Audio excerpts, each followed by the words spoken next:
And hello, good morning. Good morning. Good morning.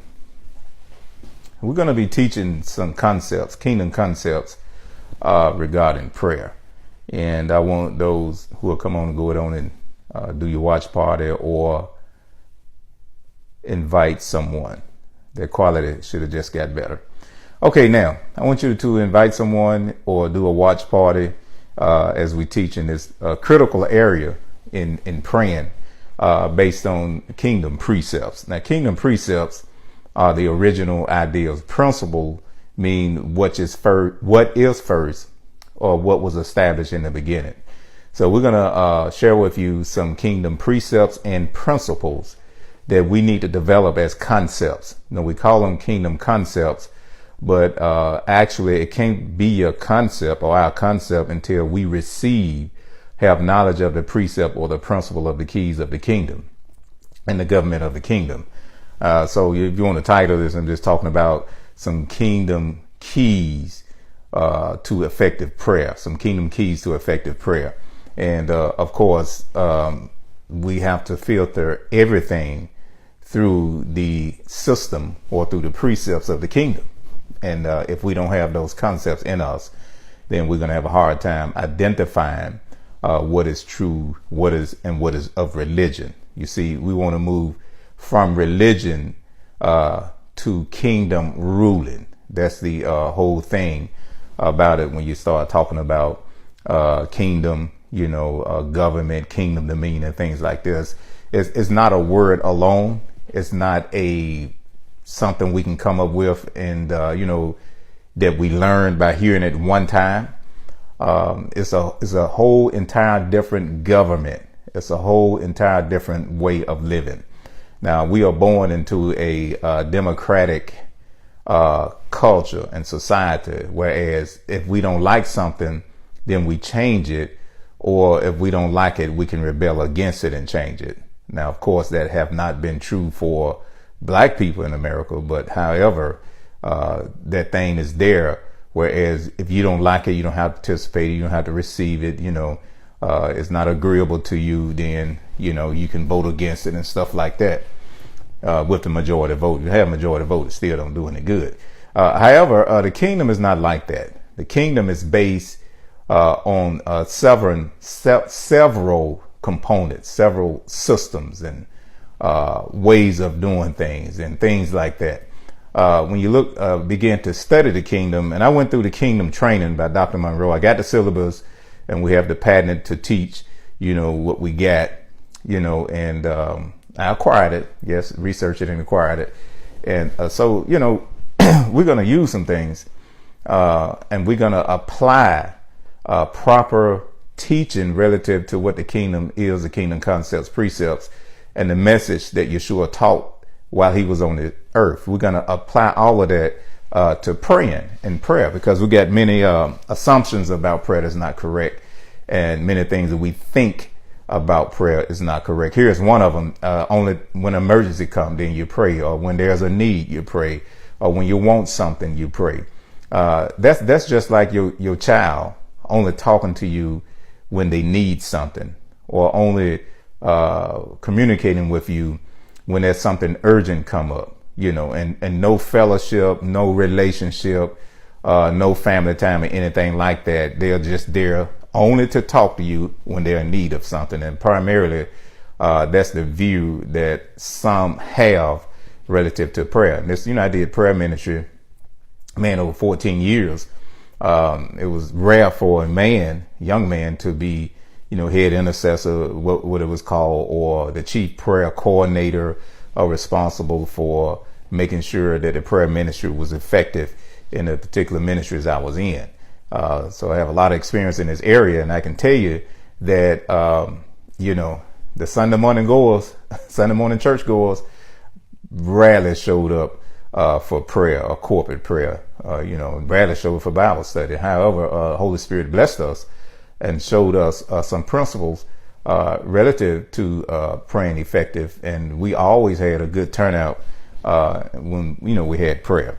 So I'm going to use all of that experience that we have, over 14, 15 years of that, and we're going to make sure that we base it on the kingdom concepts that's on the inside of us, the precepts that we receive. Now those thoughts are formulated in my heart and my belief system based on the word of Elohim. So, of course, I always give you word meanings. One word, powerful word for prayer is the Hebrew word paleo. Paleo. It starts with a pay. It's, the spelling, the Hebrew letters are actually words. And that first spelling in that word is pay. And pay means to speak a strong word or speak the powerful word of the Father. Paleo. And then you have two lameds in there. Two lameds. And, lamed means to control. The entire word have to do with the authority of the kingdom teaching, having access to the authority, by way of being taught by the king or the kingdom principles, the kingdom of government, coming to a knowledge of the government of the kingdom, coming to a knowledge of the authority of the kingdom by way of access, that daulet, access to the covenant of the word. So it's a powerful word. You have two lameds in there, meaning that it's intensified in its meaning. And you can take just paleo, you can take those three letters that I mentioned there, and you see how they coincide. When Yeshua said, your will be done on earth, in Matthew 6:33, your will be done. No, that's seek ye first the kingdom. Matthew 6:1, I'm sorry.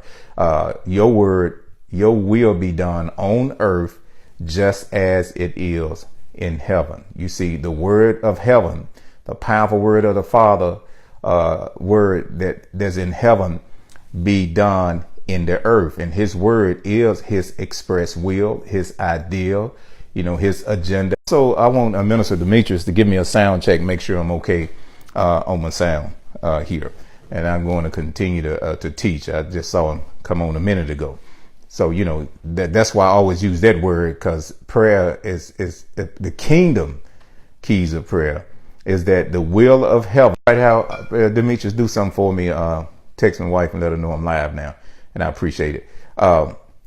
But it's the will of the Father in heaven. You have to unlock heaven on the earth, and everything that the Father did, he did it by way of his spoken word. Remember in the book Bereshit, the book of Genesis, in creation, Elohim said, and it was so. Elohim said, he spoke, and it was so. And Hebrew, called Hebrew, would tell us that he uphold all things by the word of his power. That's one of the meanings for the first letter word of Hebrew alphabet, Aleph. All right. So I want to share that when you're talking about praying. Now, there are different ways of praying, but primarily what I want to get here today is just 3 points I want to give you, 3 keys that's going to unlock heaven on earth when you pray. All right. Now, let me give you a kingdom concept, and that is a primary kingdom precept that we need to receive and make it our concept, formulate that thought in our mind, is that obedience and submission to his will is the key to success in the earth. Again, obedience and submission to the will of the king is the key to kingdom living, being able to live a successful life in the earth and glorify the king in the earth. Is obedience and submission to his will. Now, the king, here's a principle of the kingdom. The king's word that cannot be broken. It cannot be retracted. It cannot be changed. The king word is spoken for the purpose of obedience. And you see how, having a democratic mind, things will come to us and we say, well, I'm not ready to do that. Or I'm not ready to obey. I'm not, that's what is that? What that actually is saying is that Yeshua, you are not my Lord and you are not my king. That's what it's saying. And it's due to a lack of knowledge. I just call it just plain and straight ignorance. Hosea 4:6, and my people are destroyed, cut off for a lack of knowledge, which is ignorance. Ignorance is our greatest enemy as citizens of the kingdom of heaven. We become, we become citizens of heaven, and but many times we don't gain the knowledge of this new government that we are part of. You see, first Timotheus tell us that he would have 2 Timothy. I'm sorry.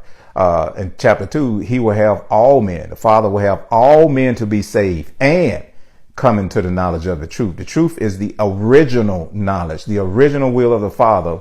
And we can only find that in the word based on the kingdom teaching. So remember obedience. Now, Isaiah, Yahoo 1 and 19 tells us that if you are willing, here it is, and obedient, you will eat the good of the land. You see, the Father he didn't save us to go to heaven. He saved us to live and carry out the original mandate. Let me put it this way, carry out the original mandate of mankind in the earth. And that is to make earth like heaven, to bring the culture of heaven and express it in the earth. And anything that's not done to do that is not of his will. And if we don't have knowledge of his will, we can't do that. See, religion just have us doing good things and a wishing and a hoping and things of that nature, and looking for the pie in the sky, which is a slavery doctrine that was taught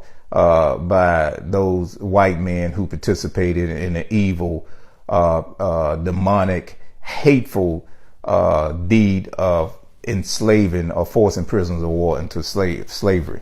And we've been teaching a lot on that, during Black History Month. But of course, we don't stop at a month, because every day in your school, white history is being taught, and they give us 1 month, the shortest month out of the year, to express, and post different things. But that's not so. It's every day.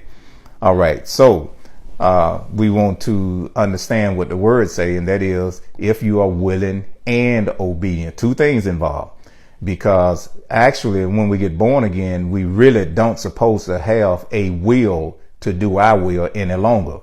We supposed to only have a will to do the will of the king. You see, once I become a citizen, then I agree to obey the law, the will of the king. And then obedience, if I'm willing to do something, I then have to obey. So if you're willing and obedient, you eat the good of the land. So let's get to point number 1. I got 3 points. Dominion was given to man in the earth. Now, here is where we have the original plan, the original purpose of Elohim for mankind in the earth. In Genesis, Bereshit 1 and 26, the scripture is plain and clear when it says that, I'm going to give you dominion. He created man in his likeness, spirit, soul, and body, put mankind in a class that's above the angels.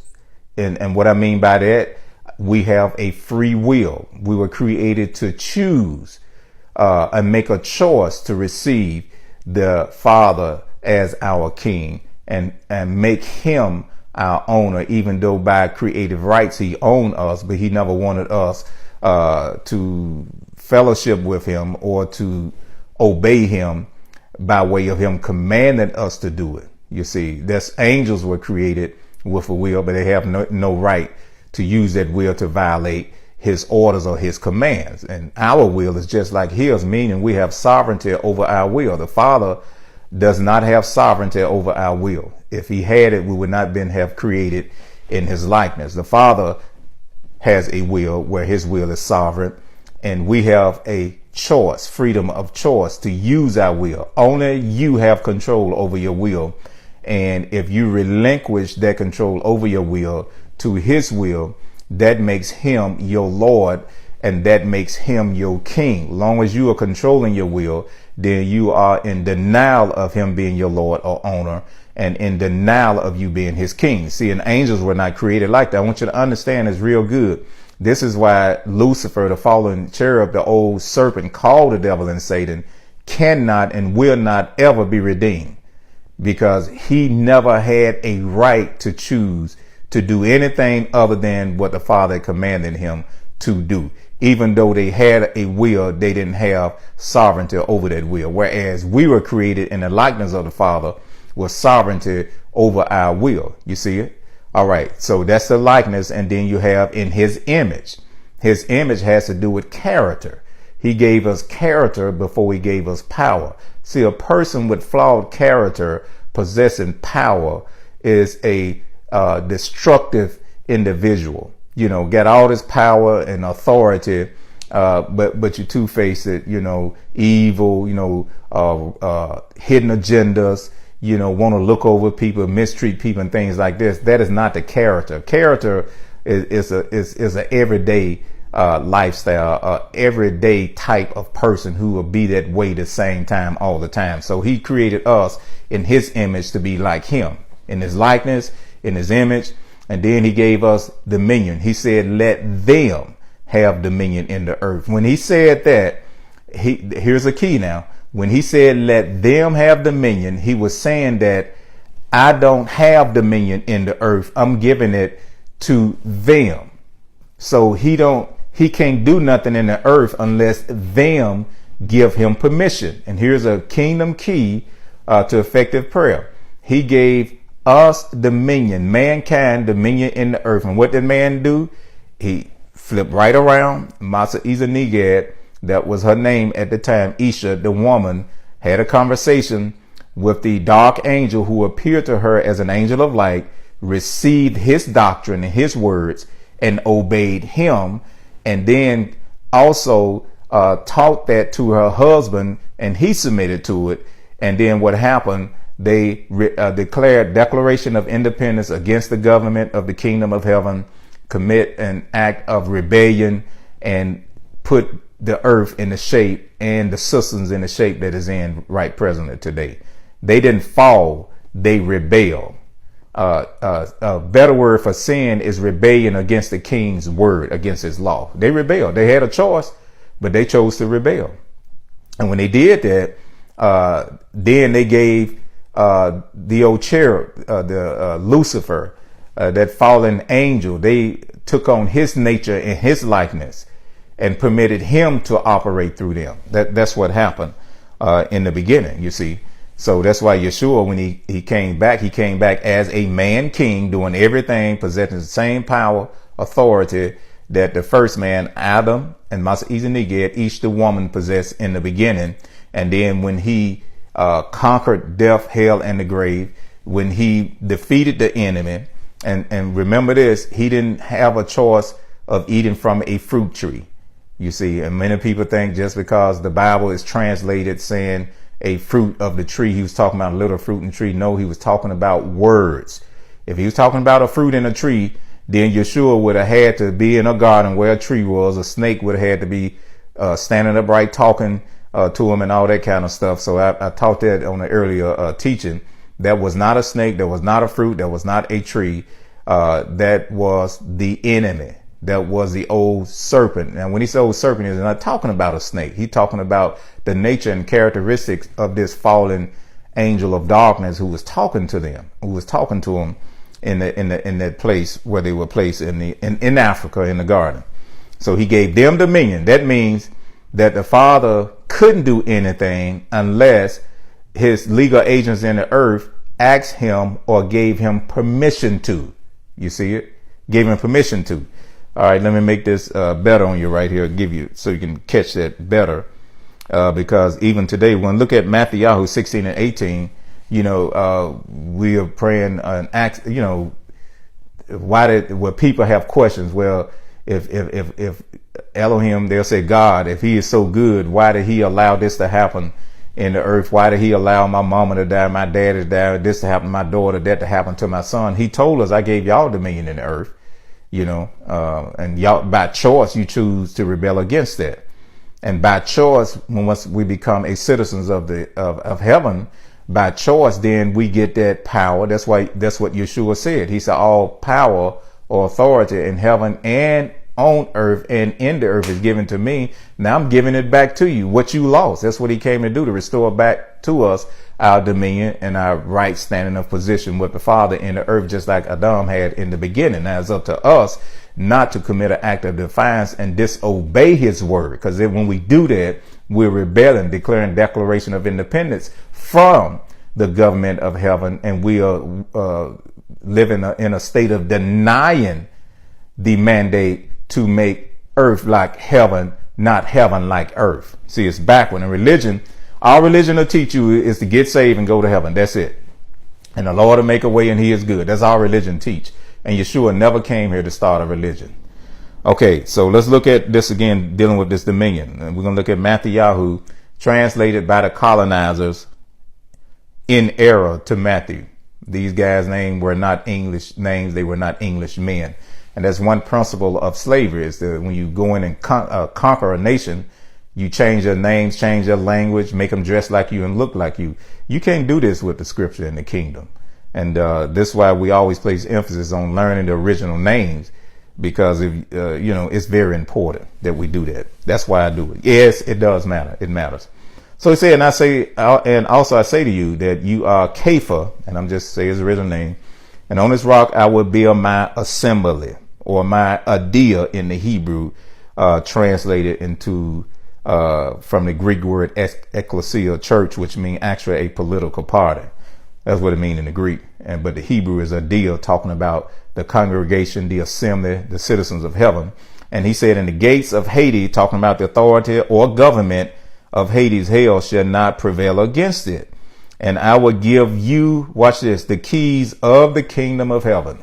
Not two, but the keys. And he said keys, plural, of the kingdom of heaven. And here are two powerful keys. He said, whatever you bind on earth, whatever you lock up on earth will also be locked up in heaven. And whatever you unlock or loose on earth will also be unlocked or loose in heaven. Now, this translation have the appearance that he is telling us whatever we do, heaven will back us up, and whatever we don't do, heaven won't back us up. Relative to authority and our dominion, based on his will only, because our mandate was to do his will on the earth and make earth just like heaven. Now, anything that's done outside of that, heaven is not going to back us up, not 10%. I put it like that. So many things, whatever you command will be done, and talking all this stuff don't have nothing to do with the word, nothing to do with the culture of heaven. I've watched these entertainers, getting ready to go out on stage and sing all this dirty, trashy, nasty stuff that doesn't represent the kingdom, period. And they be standing in the back praying and asking their God to bless that. It's not the God in heaven. It's not Elohim. They think it is, but he can't do that, because that's not his will to talk like that, sing like that, act like that, and just bring a immoral state of mind into the people by way of the influence of music. That's not right. Music have no exemptions. Singers don't have no position to rebel and commit acts of defiance. I know you love music. I love it too. But most of this junk you're listening to is just what I call it, junk. So actually the intent here is, what he is saying is, whatever you unlock on earth, that's unlocked in heaven. See, that agree with Matthew 6, when Yeshua prayed, your will be done on earth as it is in heaven. You see these concepts that we applying here, these precepts, and I'm speaking to you concepts. This is the concept you have to have. These are the thoughts you have to have in your mind that come from the King, and to understand the principles behind dominion is that it's only what he said to do in the earth. And we're going to see this in a minute. Only what he said to do, no, not what I want done. So whatever we declare illegal and unlawful in the earth, that's declared in heaven already, then heaven will make it happen. And whatever we declare legal and lawful and unlock in the earth, that's already been declared legal and lawful and unlocked in heaven, he said he'll make sure it's done. So we're going to look at an example of this. Okay. All right. Now let's go back here. Let's look at an example of this. Now there's another scripture over in Jacob, translated James 5:13 and 18, dealing with Elijah. But I want to look at this, and I'm gonna go to point number 2, and I may come back there to the book of Jacob. Jacob, James is an English word. It is a translation of Jacob, or some yet say Jacob. And then the Englishmen pronounce it Jacob, but it's Jacob or Jacob in the original. All right. So I'm Ben Jacob, the son of Jacob. My father's name, English name, was James, given to him by the, plantation folk. Okay. So now 1 King 18. Let's look at this. How the unobedience to the word of the king will unlock heaven on earth. Here's your key. Obedience to the word, which once the king word is spoken, it becomes law. And it can't be changed. Now, here's the obedience. So when we this kingdom concept that I'm teaching you will help us save some time in wasted words that the Father cannot respond to, because it's not based on his precepts, his original idea and his plan. We want to be effective. There's so much evil out here, and that's going on presently, and that's continue to go on. And much of it is there because of ignorance of king. You got ignorant kings in the earth who don't know the principles, the precepts, the laws, the systems that govern the kingdom that they are a citizen of. And therefore we have what we got today. A lot of religious praying being done. A lot of religious teaching is being taught, but it's not doing any good. If it was, things would be a lot better off than what they are now, especially for black people in America. All right, now we're going to look at First Kings, Malak in the Hebrew, First Kings 18. And we're going to look at this powerful man, Elijah. All right, 18:1. Please take the note. Take the note. I'm taking my time on purpose. Take the note. And it came to pass after many days that the word, here we go. Remember that word Peleah in the Hebrew for praying, means to speak the strong word or speak the word of the Father. The word of who? Yahweh came to Elijah. All right. The word of the Father, the powerful word of the Father came to Elijah from heaven. Your will be done on earth just as it is in heaven. Whatever you declare legal or illegal, lawful or unlawful on earth must already be declared in heaven. See, here it is. We are the agents of change in the earth. We carry the authority in the earth to unlock heaven in the earth. Dominion has been given to us. We are the key to asking the Father to impose his will and intervene in the earth with his will, his power, and what he wants done. We carry the key, but if we ignorant, we got keys and don't know what to do with them, or we don't know how to use them because of religion. Now watch this. In the third year, saying, go present yourself to Ahab, and I will send rain on the earth. So what happened? Elijah went, present himself to Ahab, and there was a severe famine in Samaria. Now, we're going to go on down to verse 39, 40, somewhere in there. 39. Right. Let's go down to verse 41. We're going to go through Mount Carmel. Remember, after he told him that he had a confrontation with Jezebel, the false prophet, and her prophets. Listen, the old serpent, the fallen angel, old Lucifer, angels came with him to the earth who committed to his agenda of rebelling against the kingdom of government in heaven, and all of them was cast to the earth. All right. All of them cast to the earth, and they have agents in the earth that they work through. Religious people. He had, so every prophet you see is not a prophet from the Father. The devil got prophets. Let me put it like that to make it real plain. And what happened, they had their prophets up there. The devil had his prophets. Old Lucifer had, the fallen angel had his prophets there. And then all of them, over 50 of them, 250 of them against one prophet. And see, when you really, when you find out who you are, and when you connect with the kingdom, and when you begin to speak the word on it and obey the law of the king and keep his word for real and not do your own agenda, you will understand that I don't care how many are against you. You're the only one that's needed to change that situation in your life. Whatever it is, you change it. Oh, I need some help. Somebody pray for me. That's because of ignorance, and we got a lot of ignorant kings in the earth who don't have no idea relative to the benefits, to the systems, or the way that the kingdom function. All the ignorant kings know is religion. Well, I know the Lord to do this, and just living in no kind, just doing anything, everything, and just Lord to bless it. Oh, bless my child, Lord, bless it. Oh, Lord, bless my child with a daughter, and she not even married. Now, how can he bless something that's done outside of the law of the king? I'm not talking about the child. I'm talking about the person. I mean, the child is innocent. They just do what they're supposed to do and come here. But we have more celebrations of baby showers of unwed mothers than we have marriages.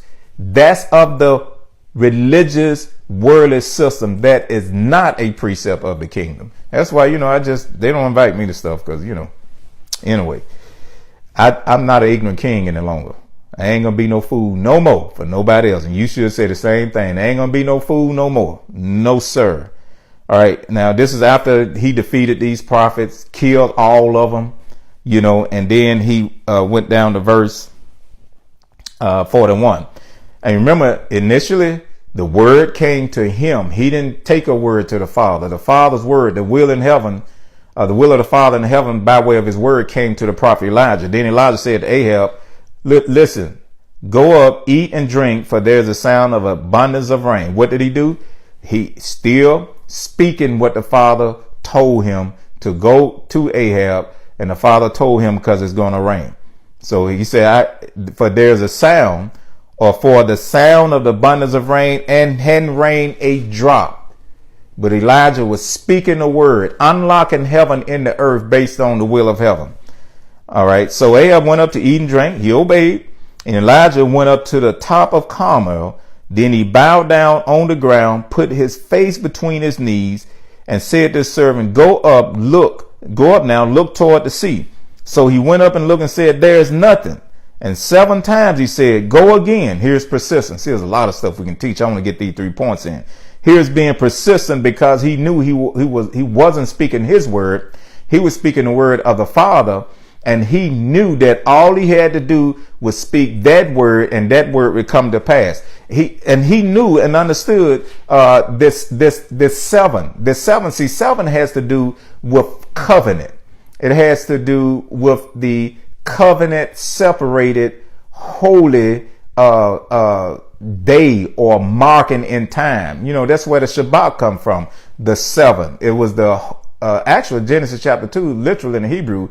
He said that the Father established the covenant of provisions on his special holy 7th covenant day. It all had to do with the number 7 being the number of covenant. Sanctification is also the number that represents the word of Elohim. Hebrew 4:12 said the word of Elohim is quick, sharper, more powerful than the 2-edged sword, separating, dividing between soul, spirit, joint, marrow, and the intent of the heart. Now, that 7 come from the Hebrew alphabet word zayin. Zayin is spelled with zayin yud nun. It has to do with what? The covenant yud working of the power of the spirit of Elohim in our lives, nun. You see it? So that's what this 7 is all about. He understood that 7 will complete the cycle. And all I got to do is just keep going. If it don't happen the 3rd, 4th day, it doesn't matter. I know on the 7th, something going to take place. You see, that's what it wasn't doubt, but he knew to stay persistent. He knew to stay there and stick with the word that the Father had given him, and not to give up, not to stop, not to say, oh, well, I don't think it's going to work, or just stuff. Persistence.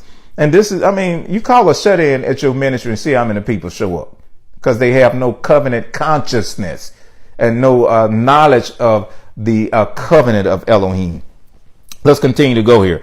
All right. 7, he said, look toward the sea. Then when he looked up and he said, there's nothing, and 7 times he said, go again. So what he was telling them, I want you to go 7 times, because I know on that number 7 is going to release the weapon of the word from heaven in the earth to come and do what it need to do. Okay. Then it came to pass the 7th time, you see it, the 7th time, that he said, there's a cloud as small as a man's hand rising out of the sea. Okay. Now when you see the word sea, especially in the book of Hazan called Revelation, it's talking about people. It's talking about people, unless it's geographically directed toward a particular place as the Red Sea or a particular sea. So he said a man's hand, the cloud, the size, just a little spot. And that spot was coming up out of the sea. And that you can extract out of there because hand is in the ancient Hebrew African hieroglyphic. There's a hand there, and it represents the Yud, the 10th letter of the Hebrew alphabet.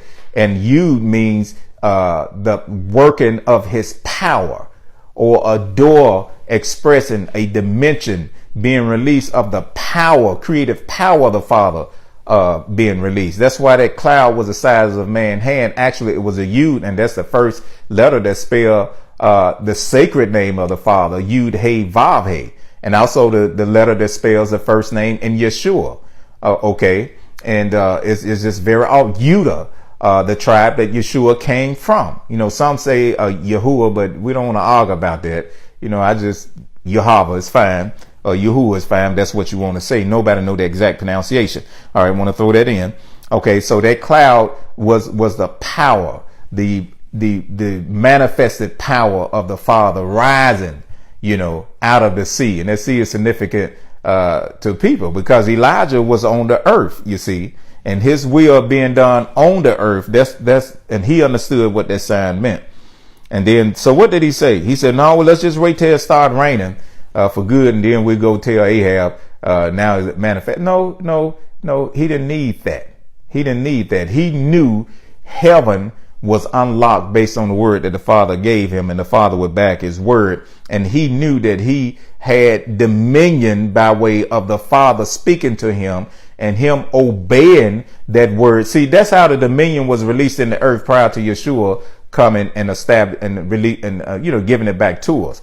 It was released only through, he had to find somebody that he can cut covenant with, that they would obey him, and the Father was able to intervene into the earth. You remember, because he said, let them have dominion. He had to work through somebody in the earth that would obey him 100% in order to do anything in the earth. And this would bring us back to the prophet over in Kings 2. Also, you remember the prophet who the Father sent out on a mission. He told him to go and do some things and not to turn in, not to stop. And an older prophet, a seasoned prophet, met him and came out and told him, come to my house, because I'm a prophet too, and let's eat and drink and talk about it. That prophet disobeyed, went to that seasoned prophet's house, and while he was there, the prophet said, you disobeyed the word of the Father, and you're not going to be buried in your homeland. And that's where the lion caught him on the way back, killed him, and stood by the prophet's body, didn't touch the donkey. And the prophet who told him to, and tried or tested him, told him come to his place and disobey the Father, came to get his body and buried him. But this prophet here, Elijah, obeyed. And it's the same way that it was only through obedience. And I just brought that in. I think I got to teach that too. Somebody had a question on the study group page. All right. So that's the only way that a father could intervene, was through a agent or a person on the earth that he came in covenant with that would obey him. Now we are in covenant now. We're in a covenant. We have eternal living covenant on the inside of us, and the dominion have been given back to us. But you know what? Heaven can't, a disobedient or ignorant king won't unlock heaven on the earth. That's what I want to get at. So notice that he said, then it came to pass 7 times, there is a cloud as small as man's hand rising out of the sea. So he said, go up and say to Ahab, prepare your chariot and go down before the rain stop you. Now it happened after he spoke that word again that was given to him in the earth. What happened? That the sky became black with clouds and wind, and there was a heavy rain. Okay. The heavy rain did not come until Elijah went through the entire process of sticking with the word that the Father had given him, going through that covenant cycle of 7, releasing the power of the word in the earth. And immediately he had the ability, he had the discernment to know that sign when it showed up, letting him know that the clouds were coming. Before the clouds and the rain came, he said they are here. That's basically what he said. So when you have, I'm not going to finish this. I'm just going to do these 2 points. I'm not going to get to the third point. I'm going to come back and do the third point, hopefully, real soon here. Now, the thing about it is that, let me go on and do this, because I didn't have 3 points. I didn't get but 2. Dominion was given to man on earth, and obedience to the word of the king will unlock heaven on earth. The third point, the Father knows who we are. The key is to know who he is. And I'm going to get to that because that's critical. That's very critical. So here's his kingdom key, this concept. The word, Father does everything by and through his word, not religion, his word. Not in many cases, understand me now, what we see in translations, because translations have error, a lot of error, and deny certain principles of the word.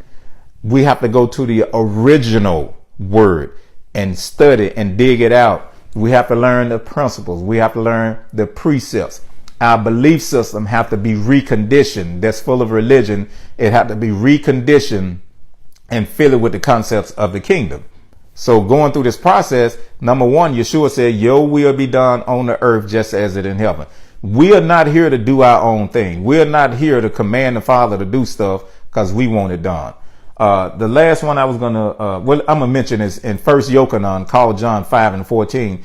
The words say, this is the confidence out of fellowship and relationship with the Father that we have in him, that if we ask anything according to his will, you see, we have the dominion in the earth, but we are to use that dominion to colonize the earth with the culture of the kingdom of heaven. He says, if we ask anything according to his will, we know that he hears us. Remember when Yeshua prayed, when he raised Lazarus from the dead, he said, Father, I'm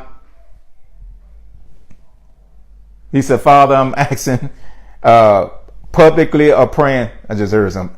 I'm praying publicly for the sake of them who are here, because you have already heard me. He know that the Father had already heard him before he even spoke publicly what he spoke concerning causing Lazarus to come back from the dead. Y'all remember that now. So he said, if anything we ask of the Father, we know that he hears us. And if we know that he hears us, that what Yeshua was doing, he knew the Father had already heard him.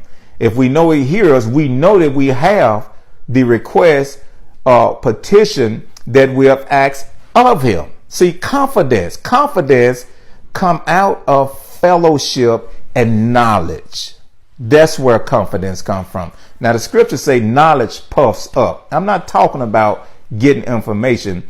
I'm talking about getting revelatory knowledge, illuminated knowledge, understanding. My people are destroyed because of a lack of knowledge, a lack of understanding, a lack of proper teaching of the kingdom message. Basically, when you look at religion, look at most churches and what we've been taught. Well, not me, I'm out of it now. What we were taught down through the years, just getting saved.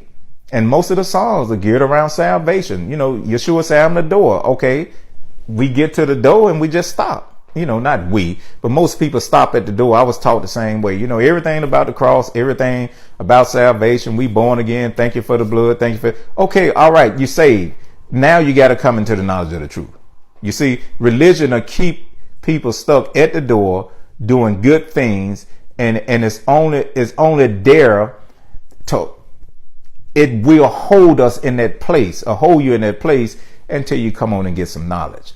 So when you're dealing with communicating with a Father who is infinite in wisdom, knowledge, power, understanding, how do we think we're going to get something done spending 2 minutes a day saying, Lord, help me, and that's it? 8 hours a day watching TV, listening to music, going places, doing this, doing that, and no fellowship. Come on, y'all. Come on out of here. What success are you have in a marriage relationship if you're talking to your husband once or twice a week, talking to your wife once or twice a month? It doesn't work like that. It's a mandate that we know who he is. He know who we are. The question is, do we know who he is? All right. So those are some kingdom keys that would definitely show us how to unlock heaven. I got some other ones. Believe me, I didn't have a 1, 2, 3, 4, 5, 6, 7, 8 scriptures here. I didn't get to Elisha. We talked about Elijah. We talked about Elisha. He walked around, you know, with everywhere with an open heaven. He knew heaven was open where he went because he was in the will of the Father. So it's up to you whether heaven is open or heaven is closed over your life. It's up to us to understand the dominion we have and why we have it. It's to make sure that we colonize earth with the culture of the kingdom. if that colonization haven't taken place in me and my behavior, the way I talk, the way I dress, what I eat, what I think, what I watch, what I do, all of that, is it not based on the culture of heaven, then it's based on the culture of hell, which is in the systems in the earth. You see it? So that's it. Appreciate it so much. I'll make this part 1, and we'll come back with you. Share the video. I appreciate it so much. And I'm calling all the partners, the assembly that I shepherd, to a time of consecration and praying. I sense some dryness in your lives and some dryness. You know, we get knowledge, but you got the word and the spirit work together. Take the challenge yourself. When was the last time you actually went on a consecration with fasting? Notice I didn't say fasting first, because not eating don't do it. You lose some weight, go back and do the same thing. That's why I don't do Daniel's fast. I don't do the fast at the beginning of the Gregorian calendar. The Holy Spirit told me to stop it. He said, stop it. That's just religion. And I stop it. Teach the people to have their personal time of consecration. And if you are being dominated by your appetite, by what you see, what you want, what you do, go on a food fast. Break that old body down. Take control of it. You know, you're dominated by your sexual desires, out here sleeping with people and having sex and watching pornography and all this kind of stuff going on in your life. You got to break that body down. Stop eating. Take control of it. But not only stop eating, you got to put some time in the word and communicating with the Father and praying in the Spirit. Primarily, you can get more done praying in the Spirit than you can abstaining from food. You know, that's religion. And some people teach, but that's another session. Oh, this demon won't come out unless you pray and fast. Yeshua never said that. The translators added that in there. So it's not true. You know, demons are subject to his authority, period.